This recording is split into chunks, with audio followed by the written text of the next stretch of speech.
Konosame Kong!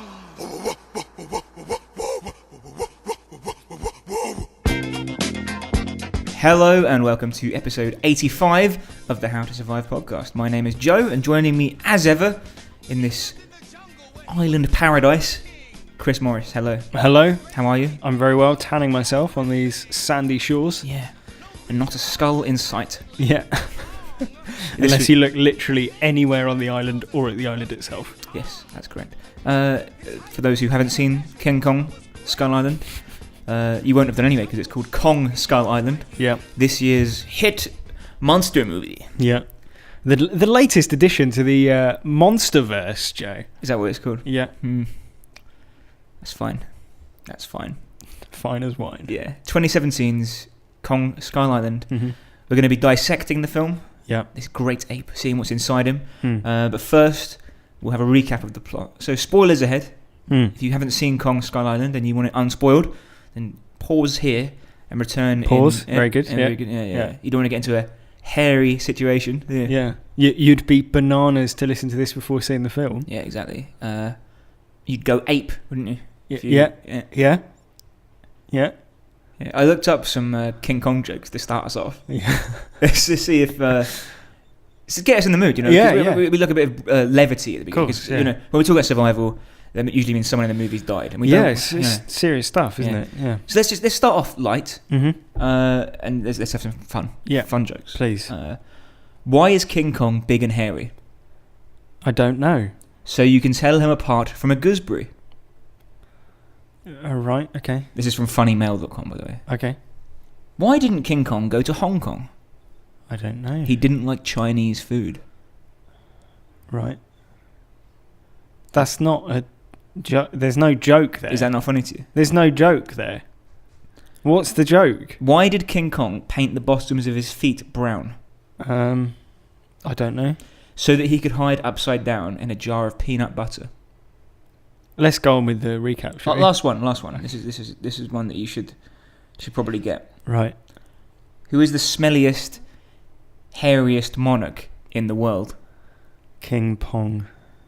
Yeah, it is. Yeah. Yeah. Good. I think that's one of the upcoming Monsterverse movies. Yep. Yeah. Yeah. So now that we've tickled our funny bone with those hilarious jokes, yeah, that's really got us in the mood. So thanks again to funnymail.com for supplying such great material. Yeah. Nominative determinism, isn't it? Yeah. Is it Mel or Funny Mel? Yeah. Funny mail. Oh, Funny Mail. Yeah, like fun email. Oh. It's spelled funny mail, but fun email also Fun works. email, right. Well, fun email wouldn't work because it's two N's. So if you spelt that out as a URL, it would be like Fune Mail. So once again, spoiler warning. I wonder if anyone listened past the first spoiler warning. Yeah. And now is still with us. Has bottled it though. Do you know what I mean? Like yeah. They were testing the waters. Yeah. Teasing themselves, but now. Maybe I'll pass through this. Yeah. Spoiler warning. I'm gonna. This is broken their confidence. Yeah. All right. The year is 1944, and fearless World War II pilot Hank Marlowe is engaged in a dogfight with Gunpei Ikari, a Japanese pilot. The two pilots crash land on a mysterious island, and despite having both just miraculously survived the terrible incident, they set about trying to kill each other. Yep. Just as Gunpei is about to deliver a fatal stab to Hank, they're interrupted by a 100-foot tall ape called King Kong. He's not called King Kong. He is called King Kong. I looked at the cast list. Wow. So, in fact, before we go on, I'd like an apology. Fine. Okay. He is, as far as the cast list goes, he's called King Kong. Right, so he's King Kong. Nowhere in the film does anyone go, look, there's King Kong. Well, no, they say that's Kong and he is king. Yeah, but it's we went through this last time because you were contesting that the King Kong was the same. The King Kong in this Kong film was the same as King Kong from King Kong. It is. No, it's not, because it's a reboot. We'll come. Okay, listen, let's not get into this now. Let's not get into this now, Chris. I'm not even outside the second paragraph of the recap. We're already bickering. It's controversial so far. So anyway, King Kong shows up, interrupts their little fight, and he just screams at them. He's like, "Ah!" Whatever King Kong does. Yeah. 29 years later, on the day the Vietnam War ends, Bill Rander, the operation of a research group dedicated to tracking unknown islands, receives government funding to visit the newly discovered Skull Island. He enlists the help of the fearless Captain James Conrad, a British SAA dropout, who he wants to help him find his way around the island. SAS dropout. What did I say? SAA. I never. You did. Did I? Yeah, let's rewind. A British SAA dropout, SAA dropout, SAA dropout, SAA dropout. Well, I meant SAS. Yeah. Also joining the party are the Sky Devils, a helicopter squadron led by Lieutenant Colonel Preston Packard, now all out of work due to the Vietnam War ending. Yes. And they're also joined by Mason Weaver, a photojournalist attached to the squadron who is likewise looking for new opportunities and who believes that this mission is actually a secret military operation. Incorrectly. Despite stern warnings about the terrible inclement weather from a consultant meteorologist, the group flies to Skull Island, which is surrounded by a deadly storm. Once they make it through the storm, they are immediately attacked by King Kong, who smashes all of the helicopters and kills 90% of the squadron. The survivors are separated into two main groups. For brevity's sake, let's just say that one group contains Colonel Packard and Bill Rander with some soldiers, and the other group contains Captain Conrad and Mason Weaver and some scientists. Yep. That right? As they begin exploring the island, they are confronted by gigantic versions of recognisable creatures. First, a giant water buffalo, and then, throughout the movie, a giant daddy longlegs, a giant stick insect, and a giant squid, which King Kong fights to the death and wins. Yeah. Just a little note here that I saw someone commenting that him eating the tentacle was a reference to Old Boy, where where Old Boy eats an octopus. Yeah. I mean, that's it. That's all the evidence that there is that is a reference. Right. But isn't that a bit like if you eat a chicken in a movie? Yeah. Then you're exactly. A movie or something. Yeah. Where do you eat that? Yeah, just the internet. Right. Not everything is a reference to something. Before nightfall, the Liberal group, as I've called them, runs into a dangerous-looking tribe. Just as it seems they're about to be violently killed, at spear point, the tribespeople stand down, and a bearded man in World War II uniform runs into the group. Who could this be? Yeah, it's Hank Marlowe, Chris. Yeah, the surviving pilot from the opening scene. Hank takes the group to a shelter and begins to explain to them the rich history of the island. The tribespeople, he says, all consider the giant ape to be their king, and they call him Kong. This means that he is... They call him... King Kong. No. Kong. What did you just say? They call him Kong. They call him Kong. His name's Kong. What do you call me? What do you call me? Joe. Yeah. Yeah. But I'm Mr. Sherville, aren't I, as well? I can be two names. What's Joe short for? Joseph. Right. Two names. Yeah, but you're not Kong called... is short for King Kong. Right. So we know he's King Kong because he's Kong and he's the king. King Kong is the last of his species, and the only thing defending the tribespeople from creatures that Hank calls skull crawlers. Or king skull crawlers. Yep, we'll come to that. Essentially, these are gigantic lizards which have only two legs. Kong is able to kill the skull crawlers, but as long as Kong is alive, the biggest skull crawler stays underground, and he's the real threat to the tribespeople. Basically, if Kong dies, then all hell will break loose. Yeah. I hope no harm comes to him. Meanwhile, Colonel Packard has decided that King Kong needs to be destroyed in revenge for the carnage he wrought on the Sky Devils. But in the meantime, he'll settle for just taking care of Kong. He sets out to find Private Chapman, another survivor whose helicopter crashed somewhere else on the island with a cache of heavy artillery. Hank reveals a boat that he and the Japanese pilot Gunpei had been working on, using parts of their crashed aircraft. Despite the boat apparently not working for the previous 30 years, the scientists get it started in about 3 minutes, and the group all set off to meet up with their comrades. As soon as they set off, the group is attacked by a swarm of pterodactyls, which kills the meteorologist. The two groups converge, and despite the liberal scientists' protestations, Captain Packard begins leading them to where he thinks Chapman is located. On the way there, they reach a valley, which Hank calls the Forbidden Zone. The Forbidden Zone is a mass grave of King Kong's ancestors. He says they shouldn't go in there. They go in there and are immediately attacked by a pack of skull crawlers. If only someone could have seen this coming. Yeah. Most of the group is killed, but Captain Conrad blows up a skull crawler. The Skullcrawler in its death throes spits out the dog tags of Private Chapman, who was previously eaten. The rational people in the group decide to head north to the pickup zone, but Packard is still out for revenge against King Kong. He leads a small team into the forest to find heavy artillery. The Liberals split up, with 2 scientists driving the boat to the pickup point, and Conrad and Mason Weaver heading to save King Kong. Like 2 humans are going to save this 100-foot ape from guns. Yeah, like as if Kong needs that as well. Exactly. Packard gets to his artillery and begins setting napalm fires around the island. Kong is overwhelmed and is rendered unconscious by terrible burns. This is enough for the King Skullcrawler to emerge from underground. As Packard and his men are about to execute the fallen Kong, Conrad and Weaver arrive to convince the men that it's a bad idea. They unanimously agree, except for Packard, who stays behind to finish the job. But before he can detonate his explosives, Kong crushes him under his fist.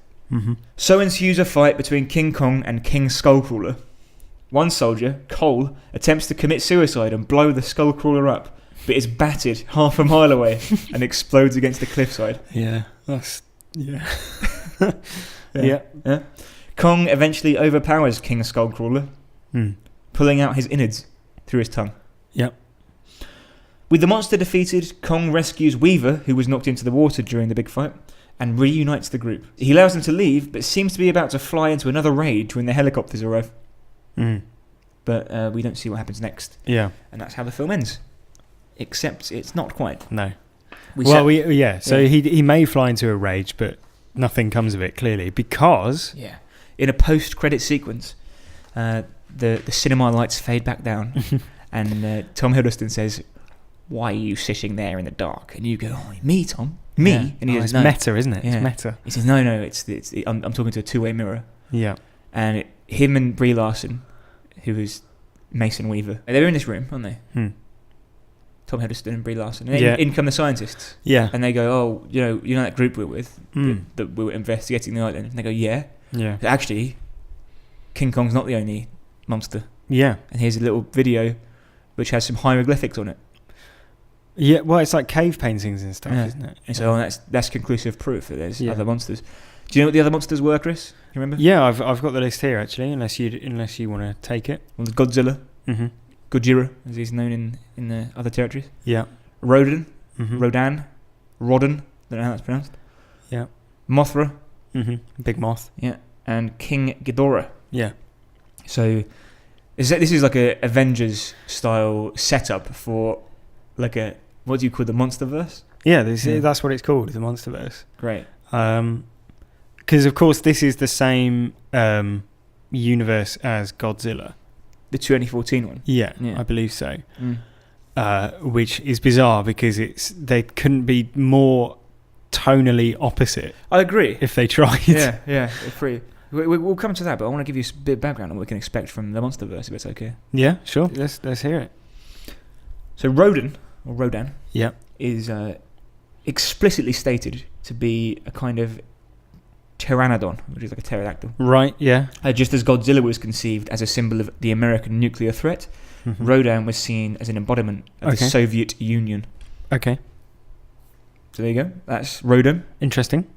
Mothra is the suffixation of Ra to the English word moth, as you probably guessed. Tell me more. It's approximated as Mozura in Japanese, but the Ra follows the precedent set by Gojira, Godzilla. So it literally means moth whale. Right. Okay. Yeah. Because Gojira is gorilla whale. Yeah, exactly. Yeah. Okay. Mothra is normally accompanied by two fairies called Shobijin, which means little beauties. Okay. Just imagining Gareth Edwards' Godzilla with two going fairies up against Mothra. Yeah. Finally, we had King Ghidorah. Although King Ghidorah's design has remained largely consistent throughout its appearances, as an armless, golden-scaled winged dragon with 3 heads and 2 tails, its origin story has varied from being an extraterrestrial planet-killing dragon, a genetically engineered monster from the future, or a guardian of ancient Japan. Okay. All we can say for sure is that director Ishiro Honda, who invented it, says that it's not meant to be nuclear weapons. It's not meant to be the Chinese threat or anything like that. Mm-hmm. It is just a take on the Japanese dragon Yamata no Orochi. Right. And I know you know what Yamata no Orochi is, but just for the listeners' sake, it means 8-branched giant snake, and it's okay. It's an 8-forked serpent from Japanese legend. So Nice. Bit of background for the future there. I think with the Monsterverse thing, the thing that occurred to me afterwards is that it's like the existence of the Monsterverse essentially makes the film's message completely redundant, because the message is basically like, in an obvious parallel to Vietnam, leave foreign cultures and countries to themselves, whatever their idiosyncrasies are, right? Because in the end they're all like, oh, we won't tell anyone about Kong, exactly, right, or about Skull Island, right? And then the post-credit scene is, wait, but there's loads of other monsters for us to research and go and find, and like the two people who, like, basically it annoys me that the two characters who do the guys, there's all these other monsters stuff, are the two scientists from the Kong thing. They should have just brought in like Brian Cox, the actor, or like someone old and sort of a really good actor who, if they appeared in a cameo, you'd be like, oh shit, it's Harrison Ford or whatever, and then like like as an official, and saying like, I know that you think we don't know about Kong, but not only do we know about Kong, we know about all these others as well, because it feels more like in the space of the ship ride back to America or wherever they are, they've all just gone, actually you know what, big monsters, we should probably do loads of stuff with them. Dig a bit deeper onto this. I see what you mean, but it's possible to observe something without interfering with it. I know, but is that what's going to happen? No, obviously not. They're going to bomb Godzilla back to Kingdom Come. Yeah. What I'd struggle with, though, is that Godzilla is in that scene, but the Godzilla of 2014 Godzilla, that's the first time he's emerged, isn't it? Yeah. He's not been seen before. I think so. Although if I remember, so the main character in Godzilla is in his 20s or something, isn't he? And then as a kid, his mum dies the first time Godzilla. Is that a Godzilla attack that causes the? Or is it the nuclear thing that causes Godzilla? Yeah, that's what I think. Yeah. So how does that link into this? Exactly. Yeah, because there's no proof of Godzilla. Is this definitely is Godzilla, Gareth Edwards' Godzilla, definitely part of the same thing? Yeah. Yeah. That makes no sense then, because it's like cave paintings of Godzilla. Exactly. So he's like an ancient beast. I guess you could retcon it and say, like, or is it we thought it's this, but it's actually. But is it like the explosion, the nuclear explosion woke him up or something? Yeah, I think that's probably right. Fine. Hollow Earth theory. Yeah. Well, so the Hollow Earth theory is that the Earth is hollow and there's monsters in it. Yeah. Great. What did you think of Kong Skull Island, by the way? Yeah, it was okay. Yeah. Not bad, not very good. Exactly that. What I've written down, is that it's another in a long line of the films that we've covered, which is like both good and also complete shit. Yeah. I don't know how much more tolerance I have for CGI animals punching each other in the head. Yeah. It's like when I watch Transformers, I'm like, well, I've seen it in many years, but it's just like sound. Yeah, it's visual noise, isn't it? Yeah.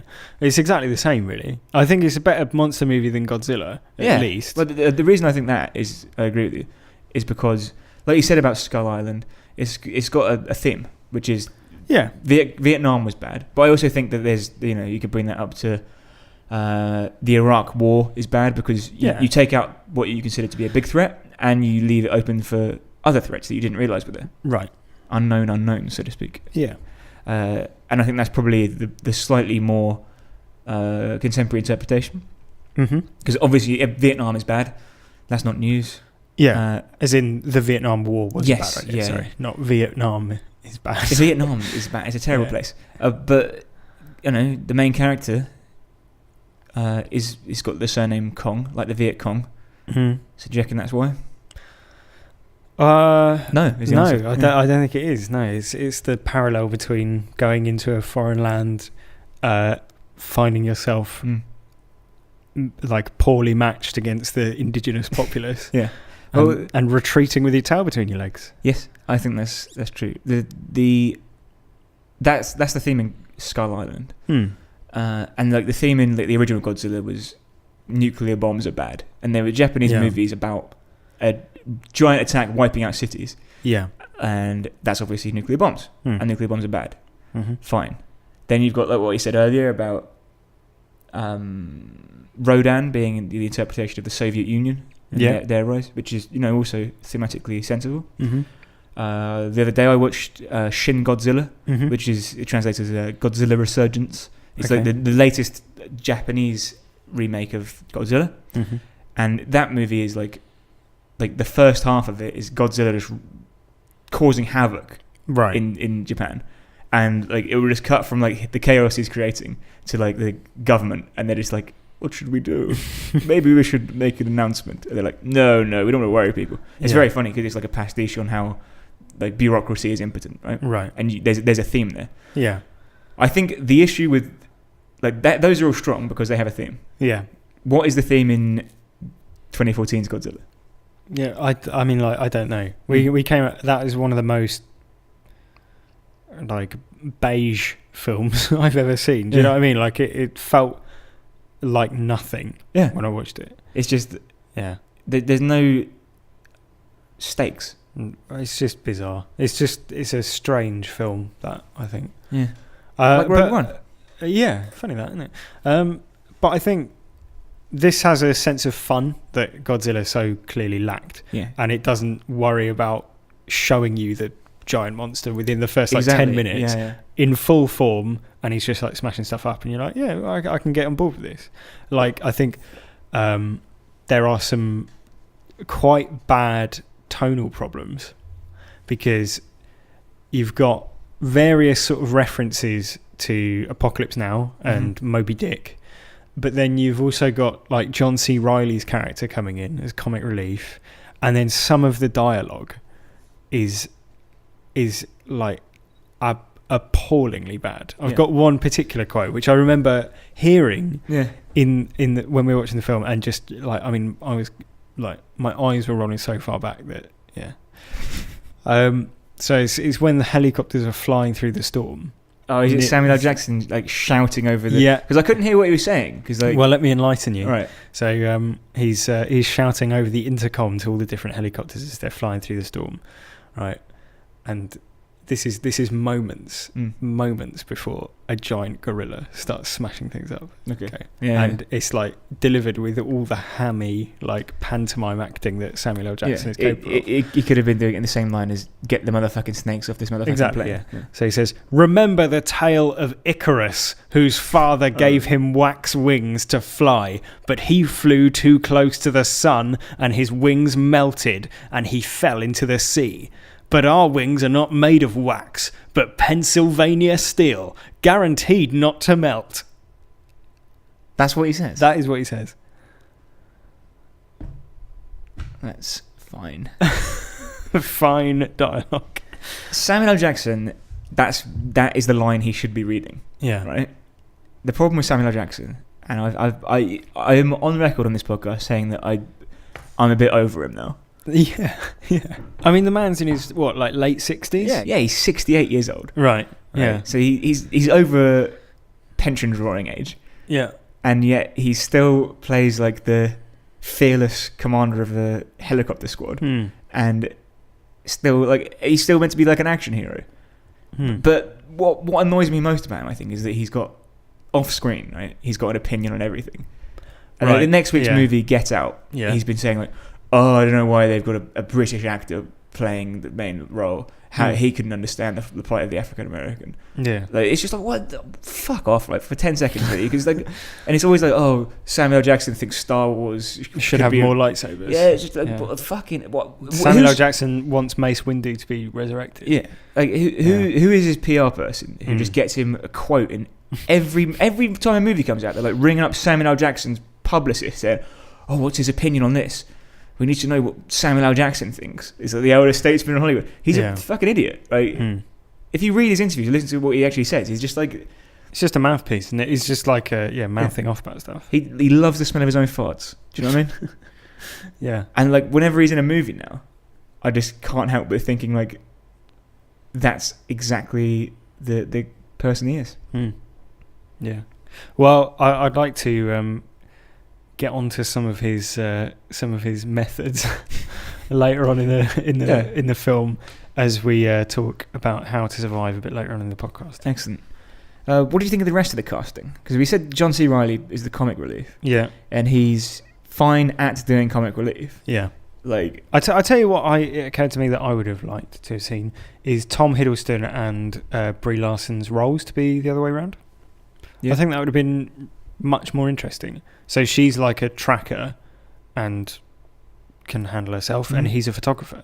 Like those, I think, would be just as believable roles for those two actors. Yeah, exactly. Like, and it would be more interesting. Like, I think, you see Tom Hiddleston and he's like, you're introduced to him in like a fucking Hong Kong like dive bar, and he's sat there with his arms folded, with it like pushing his biceps out as far as he can, and like he's just like, oh, I know exactly the sort of character you're going to be for the whole movie. Yeah. Like you're going to be the sort of emotionally wounded veteran who like is he's going to have an emotional core to him, and like I've seen that character a million times. Yeah, well, it reminded me of the Poseidon Adventure, Gene Hackman's character in the Poseidon Adventure, right? Which is slightly different because he's like a priest, but it's just like this know nothing, a no nonsense hard man who just like gets the job done. Yeah, but then like it's such a boring character, isn't it? Whereas if he was the photographer and then Brie Larson was the one, and she's the one leading this group of Marines, and there's some, because it's the 1970s, there's some stuff that you could do with that, like in gender differences and all that sort of thing. That would have been interesting, I think. I agree, yeah. Whereas she's a photographer and a damsel and all the rest of it. That's it, yeah. Maybe Samuel L. Jackson could have been the photographer. Brie Larson could have been the... Preston Packard. Exactly. Yeah. And John C. Reilly could have been King Kong. Yeah. Motion captured. Yeah. And Tom Hiddleston could have been John C. Reilly. And John Goodman could have been Tribesman. That's how I'd have done it. So kaiju, Chris. Yeah. You know what they are? Yes. Do you, though? Do you know what kaiju is? Oh. I hope there's not going to be any sort of test of my knowledge coming up. Well, there is. As we play my kaiju quiz.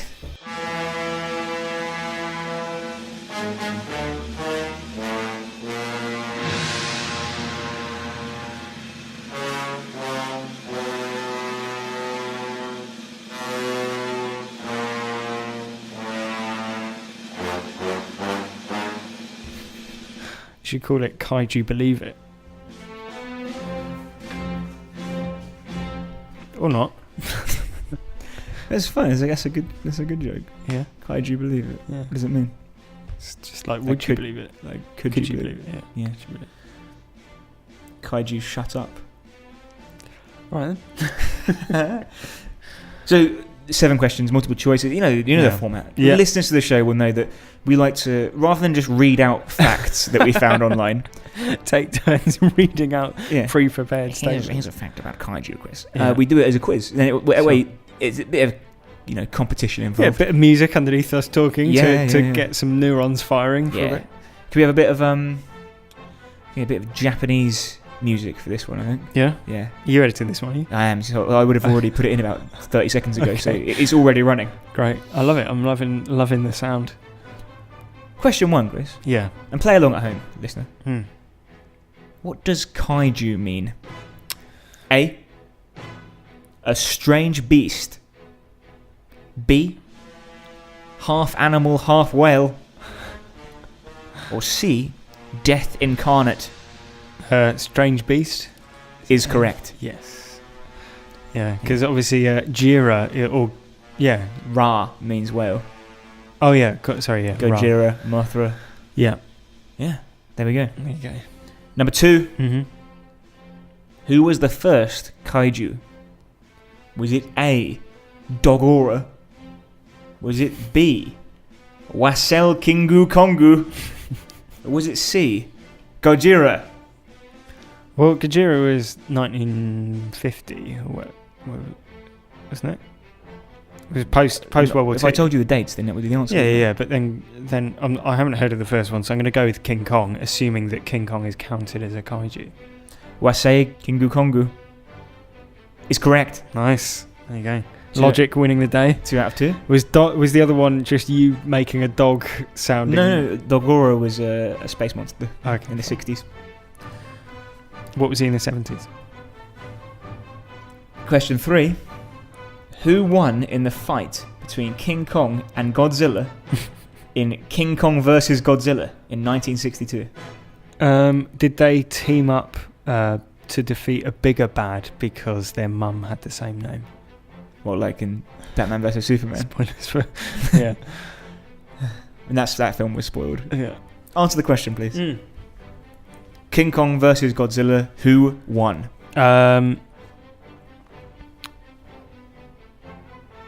King Kong is correct.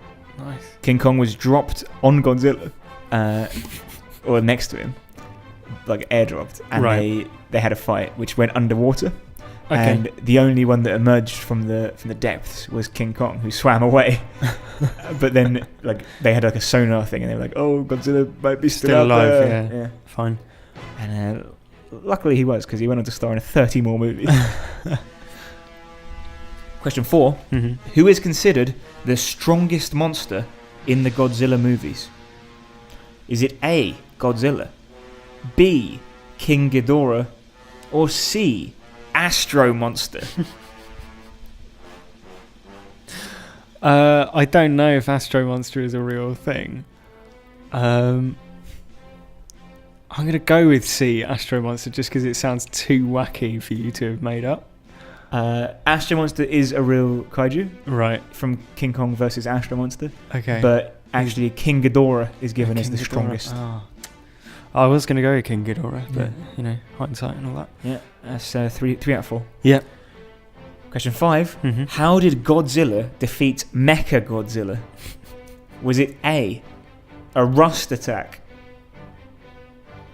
B, a magnetic attack, or C, a laser blast? I should mention Mecha Godzilla is made of metal. Is it a laser blast? It's not. That is Godzilla's classic signature move. Yeah. But it's his finisher. Yeah, but it was actually a magnetic attack.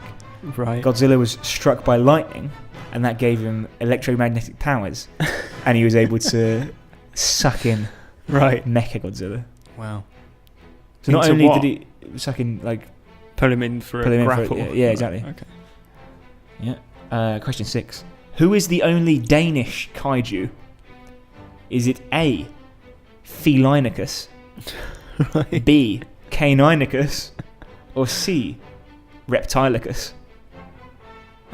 Is it C, Reptilicus? Yes, that's correct. Yeah, that's the only one that I'd heard of.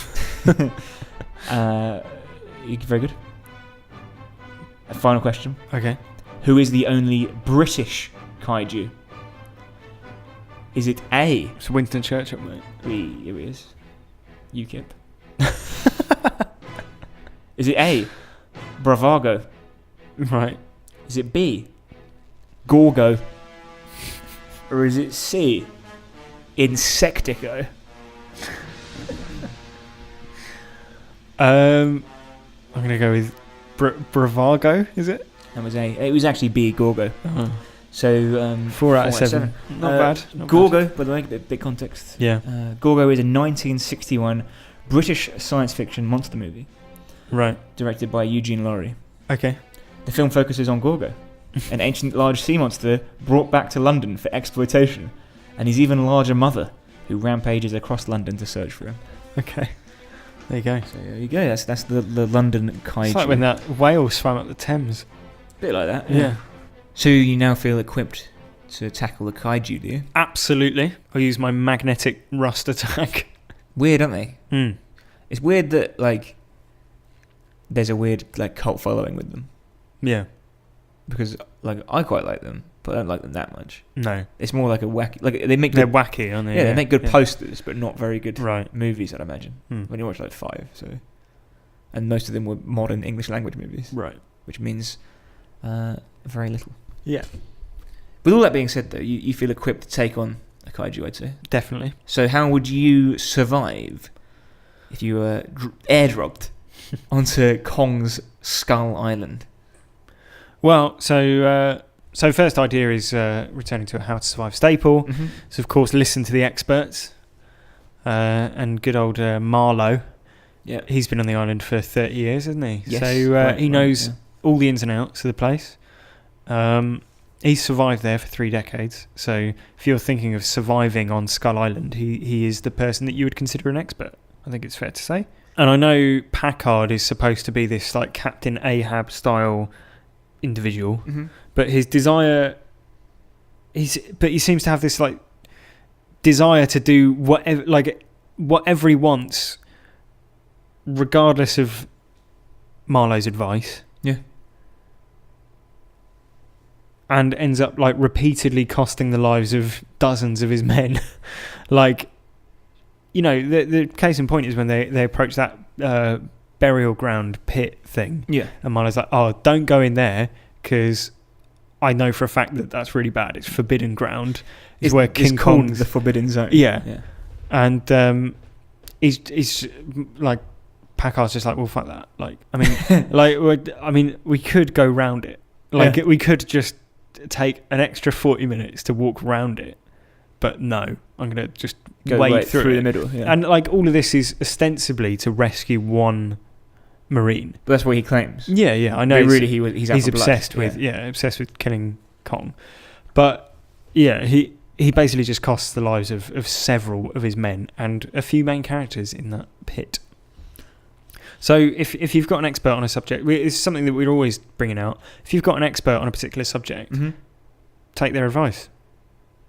Yeah, I think that's fair enough. You've actually nailed 2 of my How to Survive options okay. in one go there. Nice one. I think that's probably a record. Yeah, one of which was listen to the experts. The other one I had in mind was the meteorologist who's like, don't fly into that storm. And they're like, we're going to fly into that storm. Yeah. And he goes with them. Yeah, I know, yeah. He's saying, I don't understand why he does that. Like, they don't need a meteorologist on there, do they? No, they do not. Like, maybe in a public-facing sense they do, like, as in if they were telling the average man on the street, we'll take a meteorologist along. But they don't actually need one. Like, surely it would be worth at some point telling everyone the actual reason that they're there. Like, even if you don't go, we reckon there's a big monkey there, you could say, actually, it's not, you know, we want to figure out if it's hollow or whatever. Mm. And then the meteorologist goes, fine, I don't need to go, do I? Yeah, I understand the boat. It's obviously safe. Yeah. Another thing that you hit was don't go into something called the Forbidden Zone. Yeah, that is good, solid advice, I would say. Yeah, definitely. Especially if it's got, it's like, you know that giant ape that killed like scores of people? Yeah, and we can't possibly kill it. Yeah. Well, there's dozens of dead ones of them in this area. Yeah, so something big is here. Yeah. It's not a good sign, is it? No. Well, I mean, my second How to Survive tip is sort of similar, in a similar vein. Okay. And it feels like that it's like Packard starts suffering from like the sunk cost fallacy. Like he's lost so many men in pursuit of rescuing one man. He might as well just keep churning through the rest of his men. He's sending good money after bad money sort of thing. Yeah, and it reminded me, maybe this could be the new name for it, for us at least, because I know you're a fan as well. It reminded me of the video game Max Payne, right? Yeah. Where he's a cop accused of murder who proves his innocence by murdering literally dozens of people, like hundreds, if not dozens. And it's like the problem with this is that he's only going to end up killing more and more of his own team because of the enormously unfavourable odds that are stacked against them if they're trying to kill Kong. And his team never really have a better shot at killing Kong than when they're in the helicopters at the start. Because if they didn't just all lose their shit, they probably could have like flown to a safe distance and then just rained napalm down on him or whatever, as opposed to just like flying in a circle within arm's reach of him and just getting like, they all get taken down pretty much by the same thing, which is just they fly too close to Kong. Icarus too close to the sun. And their Philadelphia steel wings get swatted out of the sky. So like maybe think of net survival and like you say, don't throw good money after bad. I think that's a fair point. I mean, again, this is with the caveat that Packard is clearly mad, and they do that movie thing of showing you someone's mad by having like a super close up of their eyes with like fire reflected in them. So it's like, oh, he's angry. He's gone angry mad now. Like that's what that shot means. It goes from like middle distance shot to like really close up really suddenly, and he's like, I'm gonna get my revenge. So you can like see everything in the reflection of his eyes, sort of thing. Great. Yeah, that's fair enough. Quality filmmaking. I've got some advice. Guess who it's for, Chris? Go on. Packard. Is it? Oh yeah. Okay. The only person who is to blame for any of this. Yeah. That is basically, don't take your anger out on animals. Okay. Right. Now I've got cats. Yeah. You know, the How to Survive cats. We've mentioned them before. Yeah. Itchy and Scratchy. Yeah. Great kids. So I don't want to dox them. I won't give out their surnames. They're not on Facebook, so. Yeah. Right.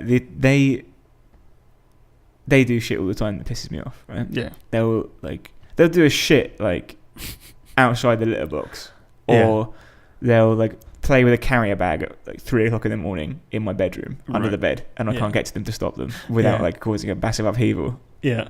Without moving your plastic bag collection. Exactly. Yeah. Now that's annoying, and I usually just go fuck off or like stop it, or I won't even say anything. I'll just sort of like gesture in their direction and they'll run away, right? Which is fine because they're cats. Yeah. Now if they woke me up at 3 a.m. and I said, I have to get my revenge, and I ran around the house after them with like a baseball bat. Let's say that's the heavy artillery in my house. Yeah. And like my baseball bat broke, or like I fell over. Yeah. And I was like, right. I went out and got in the car and like drove through my living room. Yeah. You'd say I was mad. Yeah. And you'd say that was ridiculous because the cats aren't doing anything that isn't completely in their nature. Yeah. What I would say though is that if you had like, you know, 20 friends staying over, and the cats killed all but like 4 of your friends, then chasing them around with a bat like wouldn't be as unreasonable. I would say that there's a few orders of magnitude between like playing with a plastic bag and massacring scores of your men. Yeah. Like I think there's a slight difference. I put a high price on my sleep. On your plastic bags. Yeah, your plastic bags are your friends in many ways, aren't they? Yes. Yeah. That is a fair point, I suppose. Yeah.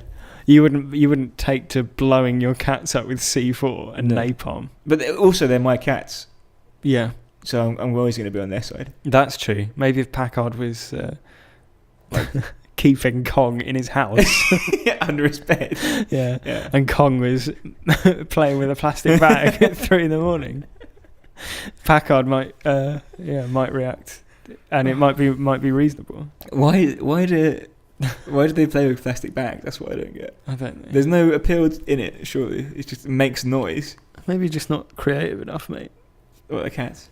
No, you. Why? Like maybe right. To them, plastic bag is it's a ghost. It's a wizard's cloak. It's a jellyfish that's that they're dancing with. It could be anything, mate. You've seen that scene in American Beauty, haven't you? Where he's like filmed the plastic bag dancing, and he got a fucking adagio for strings or whatever it is. Or I can't remember what the song is now. Yeah. But that piece of haunting music, and he's going, it's dancing in the wind. Yeah, it's beautiful. Maybe that's what the cat's thinking. I can only hope. Yeah. So you think that's good advice though? Generally, don't hold vendettas against animals for doing what's in their nature. Yeah, I think probably. Yeah. Same could be said about the Vietnamese people, Joe. Not that they're animals, just that they're defending they're doing what comes naturally. Yeah, defending their homeland. Not that they play with plastic bags in the dead of night. Well, maybe, I don't know. I've not been. So my final piece of advice is it's really advice for 2 different people, sets of people. One of them is Packard. Yeah, and it's just a bit of historical context for you. As you say, the film opens pretty much on the day the Vietnam War ends. Yeah. Right, and by the end of the Vietnam War, US military morale was at like an all-time low. Yeah. And it had nearly 70,000 deserters. Right. Right, which is a lot of people. Yes. Right. And according to one colonel, he said you had individual units avoiding or having refused combat, murdering their officers and non-commissioned officers, drug-ridden and dispirited where not near mutinous. Right. Mm-hmm. So there were also widespread reports of what's called fragging. Don't know if you've heard of fragging. Yeah. Which was kill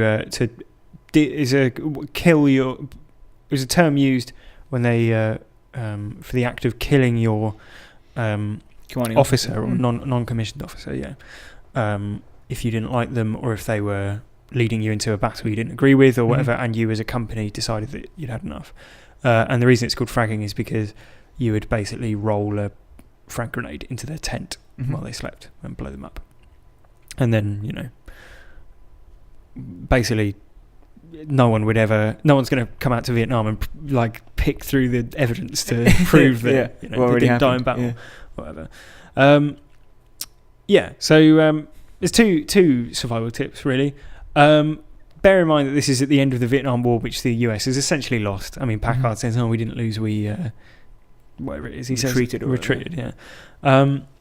So tip for Packard is maybe don't trust your soldiers to follow you on a ridiculous, selfish revenge mission because their morale is almost certainly completely destroyed at the start of the film, let alone when you go, guys, I think actually rather than going home to your families, you should all come on one last mission with me, one last hurrah, and all of them die, right? And advice for soldiers, just kill Packard. I mean, when it came to fragging, apparently only 10% of those incidents ever saw a trial. Wow. So you got a 9 in 10 shot of just getting away with it. And as I said, I don't think anyone is going to fly out to Skull Island and like find Packard's body and go, oh yeah, no, actually it's US munitions that have killed him here. Philadelphia still. I knew it. Yeah, I don't think anyone's gonna blame you. So you're saying... Well, no one's going to blame you over the giant ape, anyway. So you're saying mutiny? Yeah. If you're talking about survival. Fair enough, I agree. Yeah. Have you got it in you to blow someone up with a grenade when they're sleeping? I'll tell you what, if they're leading me... to certain death? If we'd crashed on a tropical island... like 90% of my mates had died, and he was going, what we're going to do is, remember that giant ape that killed us all when we were in helicopters? We're just going to go after him on foot with Here's an option which you want net for survival, obviously. Yeah. You can keep Packard alive as well, which is just say, I'm not going to do what you say. Right. And he'll go, oh, you have to be court-martialed when we get back. And you go, right, we'll see about that. Do you think by that point he's more likely to pull a just sort of, shoot them in the head? What, he'd like court-martialed himself? Yeah, exactly, yeah. Field dismissal. Yeah, maybe, but... Yeah. Who knows? All a moot point because he dies anyway. Yeah. Now, my advice, Chris, my final piece of advice, is for Packard. Right. Surprisingly. Now... It's almost like he made a lot of mistakes. Yeah. Now, when... Can you just remind me the name of the enemy he's fighting? Kong. King Kong, to give him his full name. Right. So let's think. If we wanted to defeat a king, how would we do it? Okay. And let's look at what the Roundheads did, Chris. Right. In 1643. Okay. They were the English parliamentarians who rebelled against King Charles I. Sure you remember? Yeah. Now, the trick is, I think, the turning point for the English Civil War was when Parliament took hold of London. They besieged London, which meant that Charles couldn't get anything from his arsenal, basically. And then they made an alliance with the Scots, the Protestants in the north. who came down and they basically pincered him and they crushed him in the Battle of Newbury, and that was the end of King Charles, wasn't it? They beheaded him in the street. Yeah. So my advice to Packard is cut off Kong from his supply line, and then make an alliance with the skull crawlers, who will attack him from one side. You attack him from the other. Yeah. And then you can take him prisoner and have him executed in front of the villagers. Yeah. What year is this? 1643. 1643. Okay. My proposition though is that is unlikely to be a long-term plan for survival, and the reason is that you'll of course remember that very briefly after Charles I's beheading, you had Oliver Cromwell taking charge of the country. Yes. And Charles II was back in charge by 1649. So 6 years all later. of that for literally just 6 years, and then it all went back to just the royal family again. Yeah. So basically, although Kong has no heir. Yeah, so that's the thing. Yeah, he's the last in the line. Yeah. And also Samuel L. Jackson is 68. Yeah. 6 years time, he's 74. That's true. That's It's good innings. Yeah. Yeah. He might not agree. He might not. Well, he probably doesn't, because he doesn't agree with anything. If you've heard him talk in interviews, you'll know that. Yeah. Well, hopefully he listens to this and spouts off about it, because it's the best sort of publicity we could have. If you're listening, Samuel, don't forget you can tweet us at HowToSurvivePod if you're on Twitter, or you can email in howtosurviveshow@gmail.com and we'll read out your email. And maybe, Sam, if you really hated the podcast, you should leave us a review on iTunes. Because that really helps us find a wider audience. 5 stars, Sam. Yeah, is the language of love. Yeah, we hate 5-star reviews. Yeah. So that's about all the time we've got dedicated for King Kong's foray on Skull Island. The first in the second in the MonsterVerse saga. We'll be back in 2 years. Yeah, to discuss Mothra. No, it's another Godzilla movie. Oh, of course it is, right. Okay, good. And then after that, the year after that is King Kong versus Godzilla. Of course. Good. Nice. Well, next week, what have we got coming up? Get Out. Nice. It's good, because it sounds like an insult, but actually what you're doing is saying the name of the film that we're covering next week. Yeah. Which is Jordan Peele's Get Out. Yeah. Which is out in cinema at the moment. So you should get out and see it. Yeah. And then get out of the cinema when it's finished. Yeah. And then get out your phone and go onto the podcast app and download our episode all about Get Out. But you don't need to do that because you're already subscribed. Yeah, so it will download automatically. Yeah. Thanks for listening. Yeah. And until next week. What's King Kong's favourite sport? Ping pong. Yes, exactly that. And that's better than the jokes that were there at the start. Yeah. So let's have a couple more of those just to finish off. God. Thanks for reminding me, by the way. Why did King Kong join the army? I don't know. Why did he join the army? To learn about guerrilla warfare. That's better. That's a joke, at least. Where does King Kong sleep? I don't know. Anywhere he wants to. See, that's not a joke. What's brown and furry on the inside and clear on the outside? I don't know. King Kong in cling film. See you later. Como some Kong!